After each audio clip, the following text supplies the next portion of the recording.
All right, hello everyone. My name is Heidi Buffington. I'm the Director of Admissions here at St. Louis University's Madrid, Spain campus. We call ourselves SLU-Madrid. I thought I should share that first because sometimes people say SLU. We say SLU-Madrid. And welcome. We're all going to introduce ourselves here. We are doing a Zoom webinar from home. Currently right now it's April 2nd. And we are all on lockdown, essentially, to help stop the spread of the coronavirus.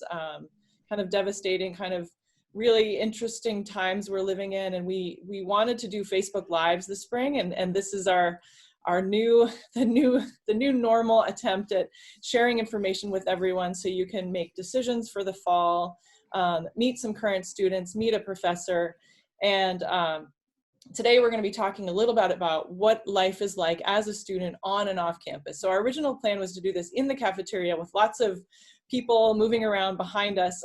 We're all at home. We're doing the best that we can. Classes are online right now. And looking towards the fall, we are anticipating beginning online classes to start. The semester will be a little bit shortened, and then online classes at the end to kind of facilitate.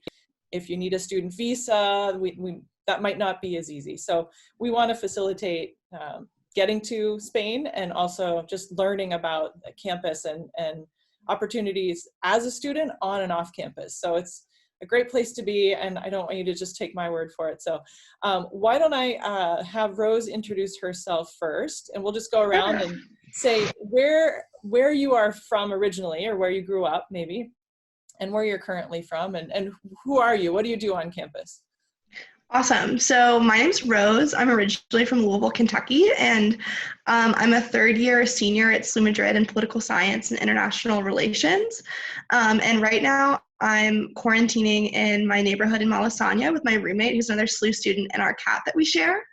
And so, yeah, I'm involved in campus and a lot of different things like the Human Rights Club, and some other things, but that's my main thing that I'd like to talk about today. Hamish? Right, my name's Hamish Binns. I'm originally from the UK, but via a roundabout route, I ended up in SLU-Madrid. I'm program director for ESL, modern languages, and the education programs. And I'm also presently in quarantine, I think a few roads down from Rose, also in Malasaña, so in the center of Madrid. Sierra, do you want to go next? Sure. Hi, I'm Sierra. I'm also a senior at SLU-Madrid. I study international business and I have a minor in Spanish. I also had kind of a roundabout route getting to SLU-Madrid. I'm originally from the Chicago area. I went to school in Milwaukee for my first 2 years of undergraduate before transferring to SLU-Madrid. So I kind of have the transfer experience, and on campus I'm involved with, I think the main thing is being student government president, which has allowed me kind of to talk to a lot of people, professors, students, faculty, everybody. So kind of know a little bit about everything going on campus. Sierra, did you say where you are right now? Oh, I am back in the Chicago area at my parents' house. All right. Last but not least, Sidine. I think I see she's muted. Okay. Oh, I think we lost her. Well, we'll keep going. Maybe she'll join back in. So I am originally, I'll just introduce myself. I'm originally from Erie, Pennsylvania. Oh, she's back. She's coming back. I will finish, and then hopefully we can get her to tell us about herself. Hi. Hello, can you hear us? Yes, can you? Yep. So tell us about I have a yourself. bad net. It sounds like the internet, the connection's not great. Network here.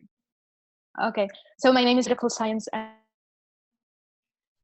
Maybe we turn the video off and then we could just have audio.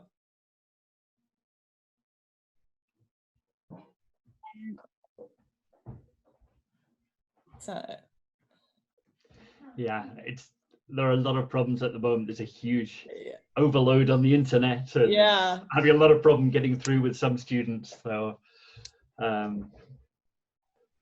Well, maybe Sidine, if you are able to connect, maybe you just stop your video and we could just do audio. I'll finish. So I found my way to SLU-Madrid because I had studied abroad in southern Spain and then came to Madrid and ended up finding campus just kind of on a walk. And I had done admissions work as an undergraduate student, and I've been at SLU-Madrid now for 16 years. And it's a great place. So I'm excited to share with everyone a little bit about our campus. And of course, everybody else is going to do a majority of the talking, but maybe as we're waiting for Sidine to come back in, maybe what I'll do is I'll share a little bit of information on the university as a whole, just so everybody we're all on the same page about what St. Louis University is. And we will get started here. So St. Louis University, the main campus is in St. Louis, Missouri. There are about 12,000, 13,000 students there. It's a very large research university, generally ranked in the top 100. This year, it's ranked number 97 in the United States, which is a pretty impressive ranking. We are a private Jesuit university. And the campus in St. Louis was founded in 1818, and there are many highly ranked programs. So I'm going to just highlight quickly because people like to kind of know what are some of the top programs. At the undergraduate level, international business this year is ranked number 13 in all of the United States. To put it in context, there are some through 4,000 universities in the United States. So knowing that some of our business programs like entrepreneurship and finance are highly ranked at undergraduate level is impressive. And then you can see some of the graduate rankings as well. Hi, Sidine. Well, I'm giving an overview of the campus. Do you want to introduce yourself? Yes. Hello, everyone. My name is Sidine, and I'm originally from Tunisia. I'm a freshman at SLU-Madrid, and I have a double major in political science and international studies.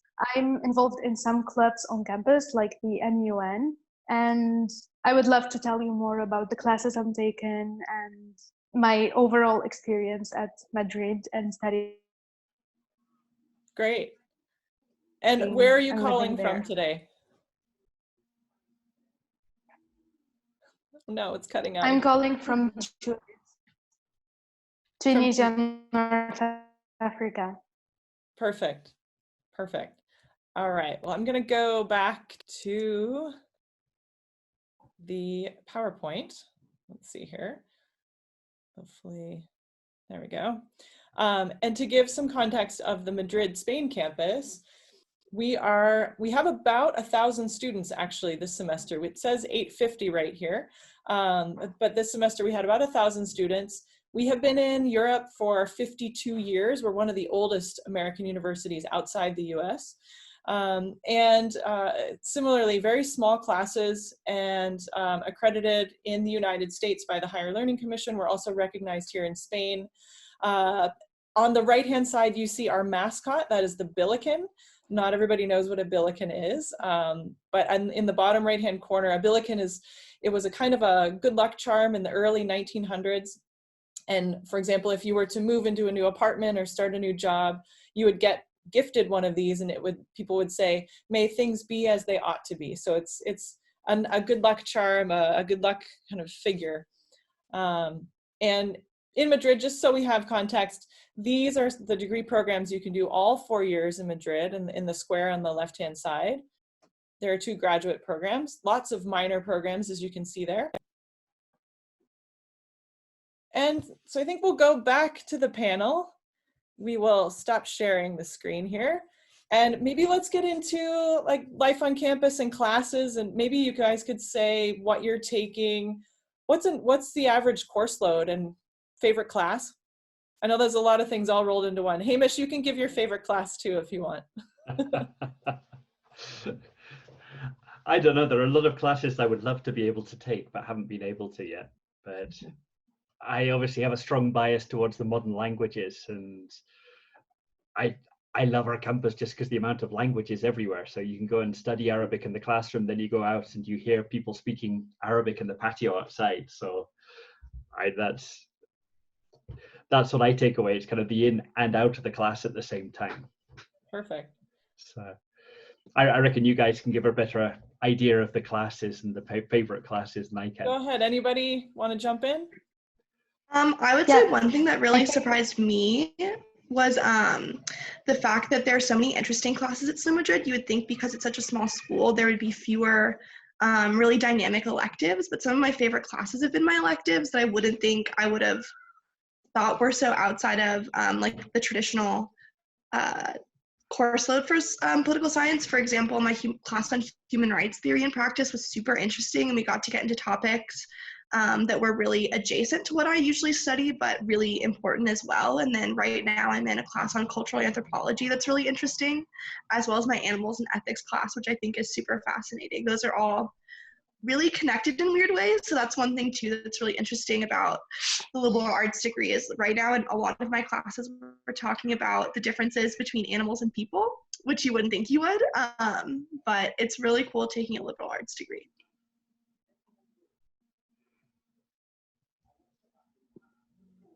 I think personally my favorite class, since I'm a political science major, all of the politics classes, because there's lots of diversity on the Madrid campus. So when we study politics, like I get to know different views from different people who have different backgrounds and nationalities, and that helps me more with my major. I'm also taking the cultural anthropology class with Rose, and it's really interesting a lot because we always have reading about cultural events and their explanations. Like yesterday, we had to watch a documentary about women. It has the story of 5 different women around the world, and I think this is really interesting because all of the classes are interesting, but I'm more fascinated about the ones about different cultures and all, because you get to live the experience. Thanks. Sierra, anything to add? Right. So I'm a business student, so my schedule might be a little bit different than everybody else's. I actually intern in Madrid. So I have like a 10-hour internship that I go to usually. I mean, I'm doing it remotely now, but that's an option. And I think that's one of the best options, you know, for students who are looking to get any type of experience. I mean, and it's not just an international business internship. You know, you can do it with political science, you can do it with psychology. That's what my roommate did. You know, there's a lot of opportunities to actually go out and get real world experience without having to be in a classroom. But I think one of the best parts about at least the IB curriculum is that a lot of it is very focused on the international environment. So I took an international accounting class where we talked about the different accounting standards in different countries. I've taken international marketing, and that is interesting. You know, how do we market this product in this country versus another? You know, so there's a lot of really great opportunities to learn about the world around you and keep up to date, especially with all the current events and news and everything. So if that's something that interests you, like it interested me, you'll be very happy with a lot of your classes and your professors. Now, how is the online for you guys who are doing online, either teaching, Hamish, or learning? How is that going right now? Because I know we changed our entire spring semester online. We've now been in lockdown for exactly 3 weeks. So I think everybody's making big efforts to either change the classes or adapt to the new situation. How is it going? I know for me as a professor, it's a lot of work. It's a lot more work preparing. It's very, very difficult at the beginning, especially to gauge how much work to give. And I think some of us went way over the top and sent out far too much work at the beginning. We got a bit too overexcited. So it's been hard trying to gauge the levels of work. It was also hard connecting with all the students because having students from all around the world in my class, and of course they're trying to go home. I think one of my students only managed to get home yesterday to Georgia.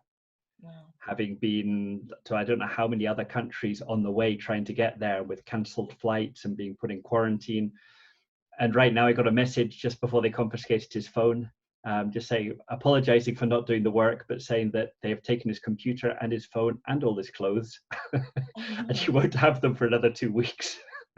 Oh my goodness. So it's been quite an adventure. It's also been it's funny, in fact, there's been a lot of complicity with the students. I think we're all in the same position. We've all been thrown into this very bizarre situation of trying to communicate online, and I've had some wonderful conversations and actually some wonderful study time with students, and some students who weren't doing very well in the course are now flourishing and doing much better.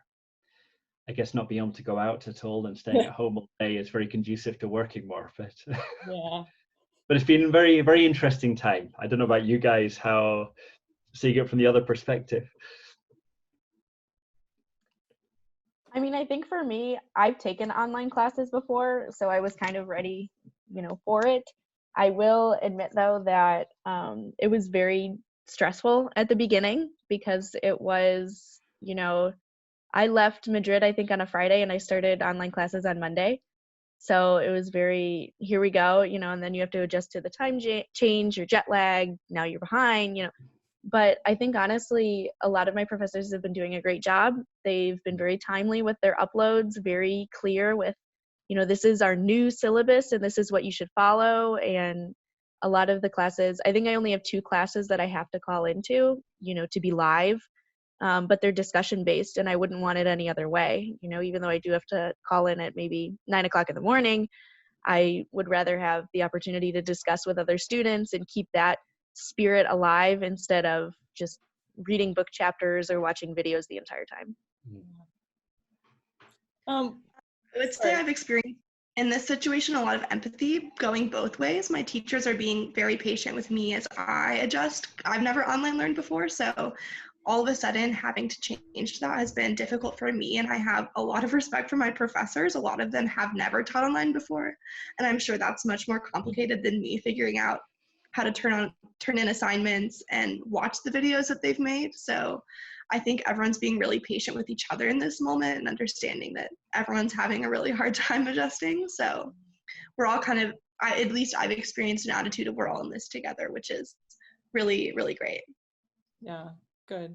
Well, why don't we, I'm going to go back to the slides. Why don't we take a brief tour of campus just so we kind of we know where we are. And you guys feel free to chime in. I'm just going to talk a little bit about the arch. This is our main campus. This is in St. Louis, and these archways are in most of all entrances, kind of in the back. Every street that goes into the campus, there's an archway, and we mimic that in our Madrid campus. This is our Madrid. This is one of our buildings, San Ignacio Hall. And in this building, I'm going to show some other pictures, but in this building, there is a rooftop terrace. It's just really nice to study, library, cafeteria, fine and performing arts rooms, library, what am I forgetting? Auditorium. In this, we have 3 buildings. In this building is the Office of Admissions, for example, finance offices. I think it's called, you guys call it the Science Building? Some people do. I always just say, I'm going to PAH. I don't know. Okay.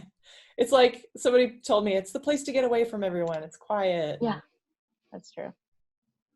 And then this is Padre Rubio Hall. It's kind of right in the middle. It's all within 1 block walking. So back to San Ignacio Hall, the first picture I showed you, it's kind of the main entryway in the upper left-hand corner, the auditorium. There's a class going on. There's an art studio and just kind of hangout space. And then the cafeteria is also in this building, and just kind of, there's just students hanging out in the cafeteria. Just good to have some visuals so you can kind of see where we spend our time. Library, big study room, that must be during finals or midterms because it's packed full. And then some outdoor space. And then this is the back patio of— I missed this. Sorry? Serene? I thought she was going to say something. So we have a nursing lab in this building, classroom, and then kind of an outdoor. Actually, this picture, I actually took this on my iPhone. It was such a beautiful day. And I think Sierra's in this picture. She was telling me. That's my management class. Yep, that's me. It was such a nice day, and then we got the call that we should probably stay home and to try and lower the curve. And this is, I also took the picture on the right, like kind of same time. It was really beautiful. This is the back patio of Padre Arrupe Hall. So maybe we gotta go, why don't we segue into clubs and organizations? I just copied this from our webpage. So Rose, or Sierra, maybe do you wanna take over and talk about, Sierra, why don't you start talking about student government and maybe any other activities or clubs that you've participated in? Right. So student government, Rose was on student government, she knows too. It takes up a lot of your time. But the nice part about it is you get to be involved in a little bit of everything. So I'm the president of the SGA right now, and I get to go to leadership meetings with faculty and staff. I get to interact with students.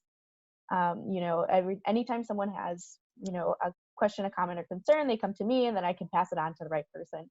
So from that, I've been able to meet a bunch of new people and actually get involved in different clubs. So from that, I met someone that was in the Sierra Club, which is like that hiking club. I went hiking in Guadarrama a couple times with them, you know, so that's a nice way to get out. I did Boca Talk a couple times. And I mean, there's just a variety of things that you can do. I mean, if you like volunteer work, there's volunteer work. If you like arts, culture, things like that, I think there's something for everybody. And I think a lot of these clubs as well are mostly student run. I mean, there is obviously a faculty member there, but it's all really pushed by students.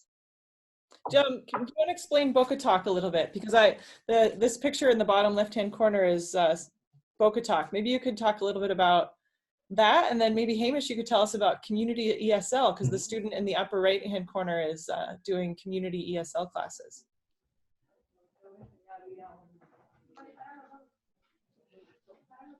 Yeah, so Sierra, Boca Talk. Boca Talk. Okay, so sorry, I didn't hear my name on that one. Sorry. So I can't see you because the slides are up. So right.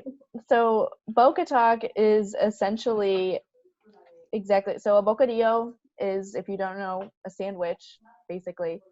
And what happens at this club is we come in, we make sandwiches, and the first hour or so is making the sandwiches. I think when I did it, we made maybe like 40 or 50 sandwiches.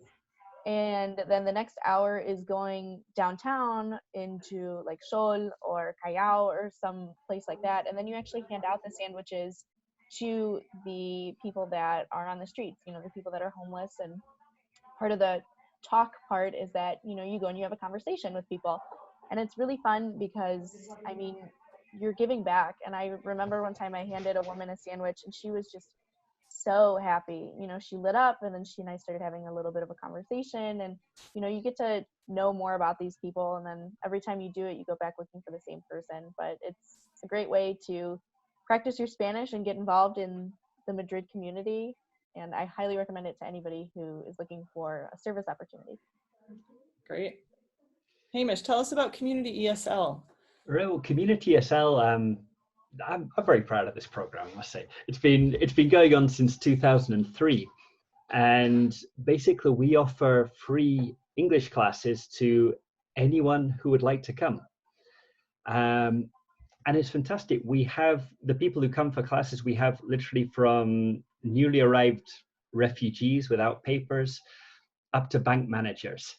We have school kids coming. We have 90-year-old retired ladies who come who decide they would like to learn English. So it's a complete cross-section of Madrid society. And it's a wonderful chance for our students to meet people from Madrid, to see what life is like off campus. And yeah, every semester we give a session. I think we have 50 volunteers or so teaching on the program every semester. And they have a great time. They end up becoming friends with their students. And it's a wonderful reciprocal activity where the people who come in learn English, and our students just get this wonderful glimpse of Spain. Probably learn quite a lot of Spanish as well. Yeah. And it's a lot of fun. It's a lot of fun. A lot of students are saying this is one of the highlights of the semester when they come over. It's so it is fun. two other things on that slide. Upper left-hand corner is collecting money for the Red Cross. And then in the bottom, I don't remember exactly which run this was, but it was a fundraising run, and it's right in front of, I don't know if Hamish is blocking that. Let me move you up here. The Puerta de Alcalá, yeah. Puerta de Alcalá. It's one of the most emblematic entryways to the city, pretty famous. So raise money for charity there. Let me see. What else do we have? Oh, I was going to mention this too. I put this into a slide. This is a newsletter. I went into my inbox and pulled one from February, but everybody gets this in their inbox every week, announcing anything that's going on. Like Career Services has Build a Great Resume. On Wednesday, there were different speakers coming to town. And it's always talking about things you need to keep in mind, but also some really interesting things about the sports that we offer, all sponsored by the university. You play pickup games, or go to something this week in Madrid, see the Jonas Brothers or the Magic Flute. So there's lots going on. I don't want to move off campus so much yet because I want Rose to tell us a little bit about Human Rights Club, I think. Yeah, I would love to. Going off of Boca Talk, so Human Rights Club is a club that was started before I came to SLU-Madrid, and it's mostly a group of students in political science who just care about learning more about their communities, doing a service, either through activism or direct service, or generally just learning about humanitarian issues or human rights issues. So I'm the president of it for the second year, and we've done a lot of great things. And I think we're one of the most active clubs on campus.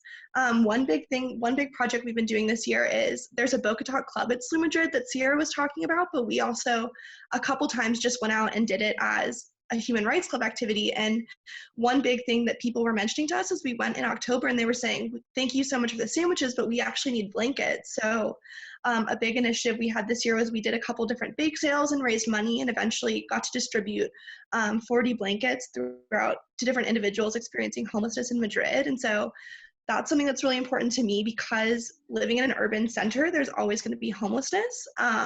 So being able to help people in my community that I have the ability to help is something that's really important. And so some other things we've done with Human Rights Club are activism. So we attended the climate march in Madrid, where 500,000 people marched during the UN climate conference in December. And that was really, really incredible to be part of that movement. Greta Thunberg was also there, to name drop a little bit. But we've done other things too, like we did a street art tour of a neighborhood and some other things that aren't so heavy, but Madrid is a city that has so many different cultural opportunities and events, and that's not lost on us. And so one thing also we want to do is just to take advantage of all the different expositions and cultural festivals going on in Madrid. So yeah, it's a really great way to get involved, and we're a hodgepodge of maybe 40 people who sometimes only 5 people show up to our events, sometimes 20 or 30 people show up. And because there's a lot of people coming in and out of our campus, it's a great way to get people together and to intentionally make community. Great. CD, I'm sorry, go ahead, Hamish. Right. No, I was just going to say, I think one important thing to take into consideration, our campus isn't separate from the city. The campus is in Madrid, and really you walk out the door and you're in the center of Madrid. You walk 20 minutes and you can go anywhere. And so I'm sure I think there's so much crossover between the classes, between the different clubs, between the city of Madrid and the campus. There are a lot of gray areas. For example, also with a lot of people from the Human Rights Club, although it wasn't a human rights activity. We've done a couple of trips to Puerto Llano to work with kids in a school. And it's a very different view. Spain is not a very rich country. There are a lot of social problems, and a lot of them go unnoticed when people visit because people are cheerful and happy. And so a lot of people don't see the reality behind that very often. Yeah, definitely. I wanted to show this slide here just to point out where our campus is. This is to the, I don't know if my cursor is going to come out on the recording, but we're in the upper part of that map, and the big circle in the bottom is the center downtown, like Times Square, center of the city. And it's not that far, and it's easy to get around by metro. and nobody has cars. I want to ask Sidine about the choir though, because it's a good segue from life on campus and life off campus, because I know the choir was pretty active this holiday season, going out and singing in residence hall and I want to call them old folks homes. That's probably not the most appropriate term. I wonder what's happening to our PowerPoint here. So Sidine, are you there? Can you tell us about the choir? Maybe she's... Yeah, I think she's been cut off again. Well, I'm going to tell about the choir because it's actually a really great thing that they did this year. So the Fine and Performing Arts faculty and experiences on campus is actually very popular. A lot of our students do dance classes. You can see that in the bottom left-hand corner. That's our on-campus dance studio. Every semester we have a performance. So on the bottom right, there'll be Latin rhythms, flamenco. Lots of students take dance classes. Lots of students take music classes. We have piano here in the upper right-hand corner. On campus, we teach piano, voice, and guitar. And the choir is in the upper left-hand corner. And Sidine is right in the middle. She's wearing the white sneakers and the jeans. And Gudrun is our voice teacher. And the choir this holiday season went out and sung in many different places in the local community, just kind of spread some cheer and spread some music. So I mean, so we do a lot of volunteering, we do a lot of giving back, in musically, financially, blankets, lots of things like that. Yeah, I've been connected to many different service opportunities through my time at SLU-Madrid. My first year, I had a service requirement in one of my classes, so I started doing a program called Te Oigo, which in Spanish means I hear you, and it was to help families who had kids with hearing impairment. And so that was another thing that through school, I was encouraged to get out in my community and serve, required to get out in my community, but it actually was one of the most fulfilling experiences I've had. And now I serve as a troop leader for Girl Scouts, for a Girl Scout troop here. Yeah. Anything else on campus? I kind of want to segue to off campus, but can you guys think of anything else you want to share about just life on campus in general? We do have things like sorry, Sierra. Oh yeah, I was just gonna say, student experience on campus, it's really great. I mean, it's a very, like I think Heidi was saying, it's all within one block of each other. So, you're not trekking across campus, it doesn't take you 15 minutes to walk from one building to the other, and because of that, I think everybody's a very tight-knit group on campus. You'll walk and you'll see a bunch of people from class, maybe your professor, some of your friends. You'll see everybody outside, on the patios or just hanging out, and it's a great place to be. I mean, I always enjoyed my time on campus. I was never like, oh, I just want to go to class and come to my apartment. It's never like that. I always ended up spending like at least 30 minutes to 45 minutes talking to whoever it was that I saw on my way out of class. So it's a really nice place to be, I think. Yeah. No, and every semester we try to organize special activities. So Rose, you organized a huge wine tasting. Yes, I did. Yeah, so the Hamish's Gourmet Club actually has a wine tasting every semester that's really wonderful, and it's super successful and always sells out. So we as the Human Rights Club saw that it as an opportunity to actually use it as a fundraiser. So SLU-Madrid does a lot of partnership with an organization called Rescate, which is an NGO that helps refugees both in Spain and in Syria and Lebanon. And so we organized a wine tasting where over 80 people came to enjoy Spanish wine. So we taught a lot about wine culture and tapa culture in Spain, but also raised money for a really great cause. So that happened this January or February. It feels so long ago, but it wasn't. But it was a really amazing experience that the school helped us facilitate. That was a really big project that we collaborated with the SGA on. What about Atlas Week, guys? Well, this is Atlas Week. I cut you off. Yeah, well, normally, a whole lot of groups, we all work together with the SGA and with the Human Rights Club to organize a whole lot of activities for Atlas Week. So we've had to cancel everything this year, which has been a shame. And Atlas Week celebrates nationalities on campus and culture and diversity. Yeah, I mean, I was going to talk about how, we couldn't really do Atlas Week this semester, but last semester we tried a little bit with our Thanksgiving potluck, which was pretty successful, and we had people bring in food from their home country. I made mac and cheese because that's a big, United States staple. We had people who made soup. I think there was Indian dishes. There were things from Morocco. Like there's a little bit of everything. And I think that spirit, you know, we are this really diverse group and we should celebrate everything. And it's just really fun to be, but that American spirit, I guess, isn't lost in there either. You know, like we have, I think it was 50% American students. So we had Thanksgiving, but we put our little international twist on it by having people bring in food from their home countries. Cool. So Sirine says she was WhatsApping me. She said, Mom, I had really bad network. She's going to try and fix it. But, well, we hope she comes back. But I don't know. You never know. You gotta go with the flow with these things.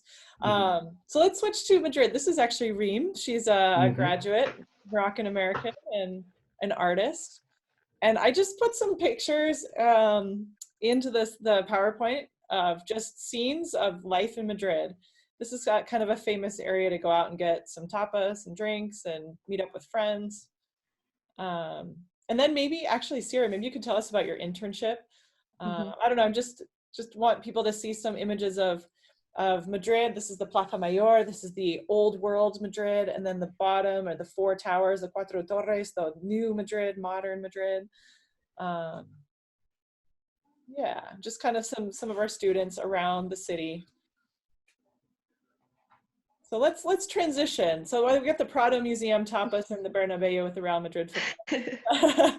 I just picked some pictures that were typical of why don't we talk about where you live? So where in the city are you with? When you first came, were you with a host family? Did you find an apartment? Where are you living? So I've moved 3 times since I've been in Madrid, and I've always had an apartment with friends. So I think my first apartment was in Chamberí, and we were Metro Quevedo, because that's how you identify where everybody lives in Madrid, is you just say what metro you live by. And then I moved to Plaza de España, and I was kind of in the city center last year. And then this year I was up in Chamberí again in Rios Rosas. So moved all over the place. I have to say my favorite apartment was definitely the one by Plaza de España, because, you know, we were right on Gran Via, we were by Templo de Lebod, we were, you know, right in the center of everything. And it's only, honestly, yeah, living there close to the city center, it was probably a 30-minute walk or, you know, a 15-minute bus ride. I mean, it's not far at all. So, you know, I have friends that live in Lavapiés, and they're like, yeah, it's not even that bad of a commute. So you can live really anywhere you want. What about you, Rose? So my first semester coming here, I lived in a host family because I was 18 and moving to Spain, and my mom wanted me to live with parents. But that was a really wonderful experience. We lived in Puerta del Ángel, which is kind of below the palace across the river. And it's a part of town that's not really close to school or in the center, and a place of town I really wouldn't have explored had I not lived there. It was actually really, really lovely, and the sun would set every day behind the palace, and sometimes there were these beautiful rainbows over the palace after it rained. And I really loved that. And then afterwards, I moved to a place closer to school in a shared student flat. And then for my sophomore and this year, I've lived in this flat, the same flat in Malasaña, which is in the city center next to Hamish. And I really love living in the city center and having my life here. And then it's just about a 35-minute walk to school. And we usually walk because the metro takes about as long. Because of where we're situated, but it's really great being able to have established myself in one place of the city and knowing what's around me and kind of knowing some of my neighbors and knowing different owners of little businesses. So yeah, I really love where I live. Great. I think that's one of the beauties of Madrid, that it is like a little village. So you do get to know all the neighbors, and you get to know the people in the local shop and the local bar. You get up in the morning, people say, "Morning, how are you?" And so you have this very friendly neighborhood atmosphere, and yet it is a city center. Especially lately because of the quarantine. So across Spain, everyone's been clapping every day at 8 o'clock for all the medical workers. So that's been a really great way. We know all the people who live across from us now and down the street. And so it's like our way to check in and make sure everyone's still doing okay. So that's been a really big silver lining for me of the quarantine, was to get to know all my neighbors. And I think one of the things that I love about Spain is just people are so friendly, and just very welcoming and warm. And I love that. And I think even now, you know, even just saying hi across the way, you know, hi, how are you? As we're clapping, oh, hi, hello. It's nice. Madrid, and it's easy to get around. I was going to say Madrid's a big city, but it's very easy to get around. I live near Atocha, the train station. I have a metro station 2 blocks away, and to get to the complete other side of town takes about 40 minutes, 35 minutes, maybe, podcasts and reading. And I want to mention, I've been in Spain since I was 21, essentially. And I have felt very safe kind of since I've been here. And I think because there's so many people out and about at all hours, and I want you guys, the students, to chime in, but people are always out and about and using public transportation, and it feels very comfortable. And I think one thing I love is all walks of life and all different ages go out to different restaurants and are out walking on the streets. How do you guys feel, or what can you say to maybe a parent that's watching this webinar about they're sending their son or daughter to Spain, and what's it like? I mean, I've been to a lot of places in the center, but also some really far reaches in the community of Madrid, like the state of Madrid, for different volunteering things. Like I volunteered in Mirasierra, which is almost an hour north on the train. And then when I go to Girl Scouts, it's in Pozuelo, which takes about an hour to get there on a bus. And so I've used a lot of the transportation that's not just the metro in the center, but the distance buses. And I feel super safe. It's super accessible. Like even as a second-year student, I could figure it out. So I've never really felt unsafe in Madrid, and I'm a smart person when I go out, but I would say I walk around all the time by myself, and yeah, it's a really safe place. Great. I was going to add one thing just about housing, going back to housing, because I know probably a lot of people that'll be watching this will be incoming first-year students. Transfer students can do whatever they want. Like Sierra, when she came in, got an apartment, no problem. For the first time, fall 2020, we're starting kind of cohort residences.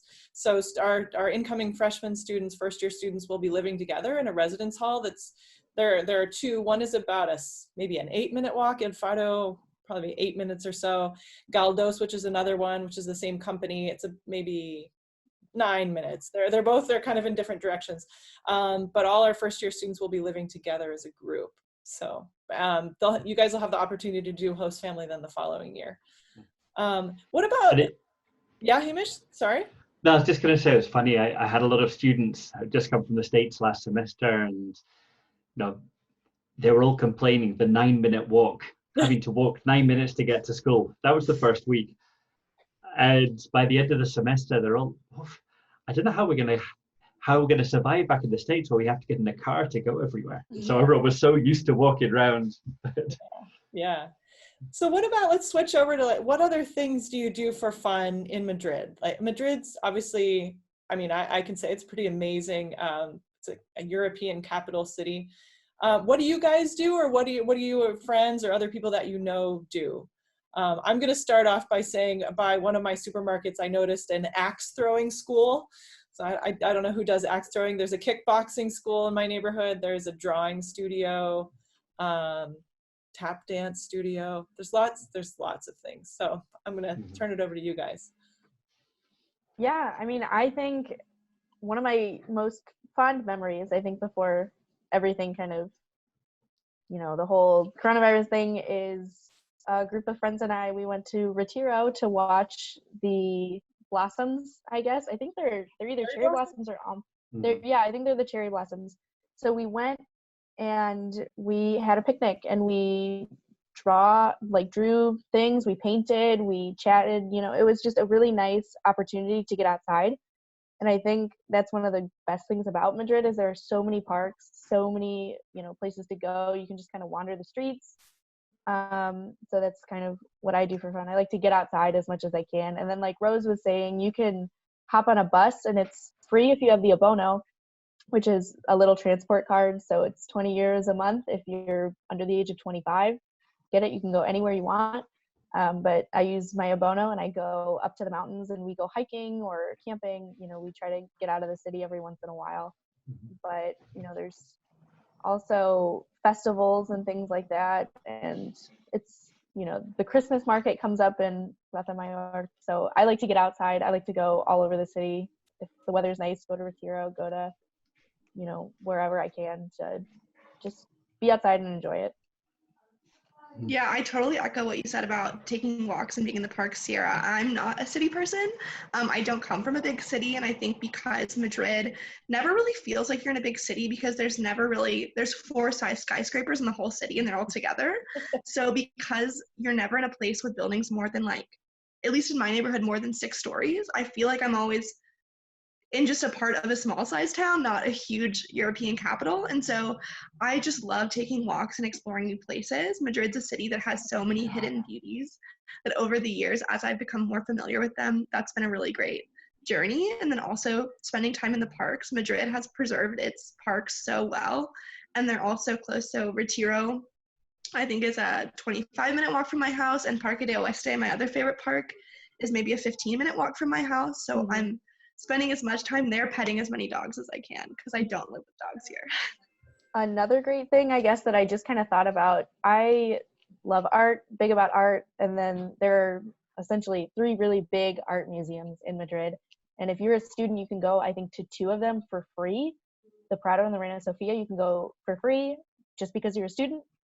And then there are a couple other ones too, like the Sorolla, I think you can go for free. But Madrid is a really student-friendly city, I would say. You can go to these games or you can go to the museums for free. You can walk around. There's, I think you can get a lot of discounts at certain things. I mean, and even just the cost of living, I'm from the Chicago area. It's a little bit more, I lived in Milwaukee for a little bit. It's really cheap. I think I can get a liter of milk for 60 cents. I can get a baguette for 40 cents. It's very cheap to live here. And then what I used to do is buy a whole bunch of food, make it in my apartment, and then my friends and I would just have dinner parties, watch movies, and then everybody would pitch in like €1 or 2 because that's how much it costs to feed like 10 people. It's, €2 each. It's so cheap. It's so fun. No, food is important in Spain as well. Spanish people love their food. And so I think there are a lot of places people live in the street a lot, and the idea of, having a little drink, they always give you a bit of food to go with it, and then you have the menú del día. So yeah, it's a very cheap 3-course lunch that you can get any day during the week.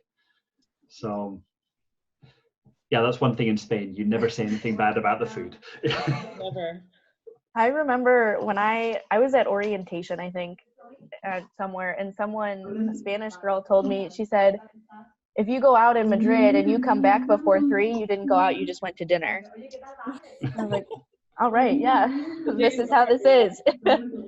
Days are long. Yes, and sometimes meals will be 2 to 3 long meals because you eat, and then there's a word that we don't have in English, sobremesa. You spend time just chatting and having coffee and having a second coffee and having dessert and chatting and more chatting, and then sometimes the guitars will come out and people start singing, and right.